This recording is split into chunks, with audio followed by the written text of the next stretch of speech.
About 10 years ago, I had a guy named Russell Flint that was involved with me in the Phi Delt house, and we systematically went through and met with every person living in the Phi Delt house and shared the gospel with them. And it was an amazing year together with Russell, and he saw the Lord use him so much that he ended up coming on staff with crew and went to Florida and did a lot of great things there.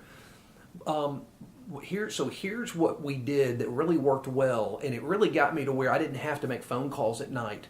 But what I would do is, let's say you got an active Bible study going, and you've got about 7 or 8 guys coming, and then you challenge your one Simikai or Phi Delt to say, hey, why don't you work on trying to get actives here? I'll lead the Bible study, or you can lead it. We can trade off, but let's try to meet with everybody that comes to the study. So every time a new guy comes, I'll say, hey, Joe, thanks so much for coming to the study today. Hey, we want to follow up everybody and hear from them and get their opinions on the Bible study. We'd love to hear from you. So what we do is I would set up an appointments based on Russell's schedule beforehand. So let's say Russell says, Isaac, Mondays and Wednesdays, I'm off from 1 to 3. I would set appointments with the guys in the Bible study that come to the Bible study, and then Russell and I would meet with them.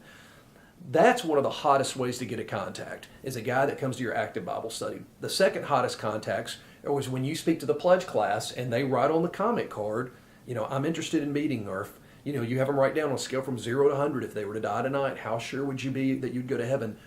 The ones that say they're 50, 40%, low percentage, I try to call those guys and meet with them. But I always like to say, hey, Russell and I are going to be following you up, so that they'll go, ooh, man, the upperclassman's going to be there. I better show up.